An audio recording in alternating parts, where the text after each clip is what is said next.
Hi all, and welcome to my YouTube channel. We will be doing Acts of the Apostles, chapter 14, verses 1 through 28. Today is Thursday, January 14th, 2021. Make sure to check out my other videos and playlists as well. Thanks. Let's begin. Chapter 14.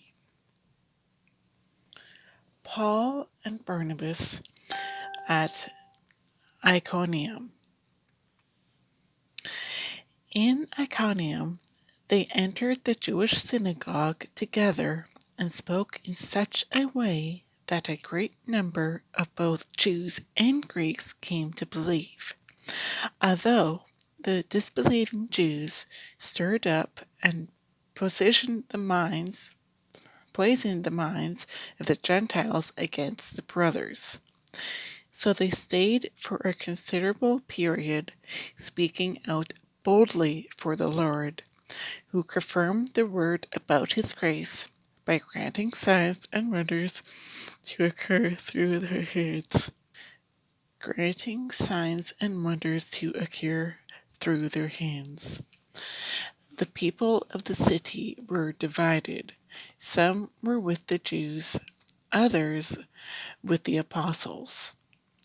When there was an attempt by both the Gentiles and the Jews, together with their leaders, to attack and stone them, they realized it and fled to the Lycaonian cities of Lystra and Derbe and to the surrounding countryside, where they continued to proclaim the good news. Paul and Barnabas at Lystra. At Lystra there was a crippled man lame from birth, who had never walked. He listened to Paul speaking, who looked intently at him, saw that he had the faith to be healed, and called out in a loud voice, "Stand up straight on your feet." He jumped up and began to walk about. When the crowd saw what Paul had done, they cried out in Lycaonian, "The gods have come down to us in human form."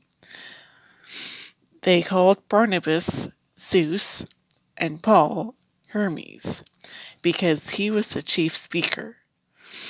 And the priest of Zeus, whose temple was at the entrance to the city, brought oxen and garlands to the gates, for he, together with the people, intended to offer sacrifice.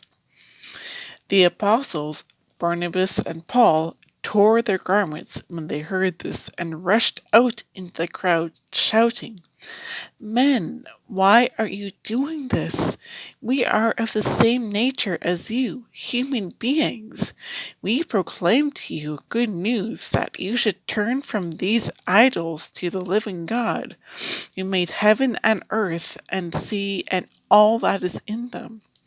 In past generations he allowed all Gentiles to go to their own ways. Yet in bestowing his goodness he did not leave himself without witness, for he gave you rains from heaven and fruitful seasons, and filled you with nourishment and gladness for your hearts." Even with these words, they scarcely restrained the crowds from offering sacrifice to them. However, some Jews from Antioch and Iconium arrived and won over the crowds. They stoned Paul and dragged him out of the city, supposing that he was dead. But when the disciples gathered around him, he got up and entered the city. On the following day, he left with Barnabas for Derbe. End of the first mission. After they had proclaimed the good news to that city and made a considerable number of disciples, they returned to Lystra and to Iconium and to Antioch. They strengthened the spirits of the disciples and exhorted them to persevere in the faith, saying, "It is necessary for us to undergo many hardships to enter the kingdom of God." They appointed presbyters for them in each church, and with prayer and fasting commended them to the Lord in whom they had put their faith. Then they traveled to Pisidia and reached Pamphylia. After proclaiming the word at Perga, they went down to Attalia.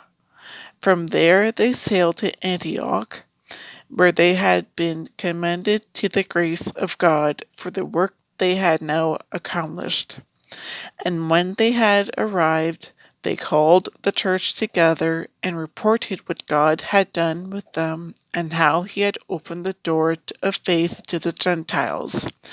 Then they spent no little time with the disciples.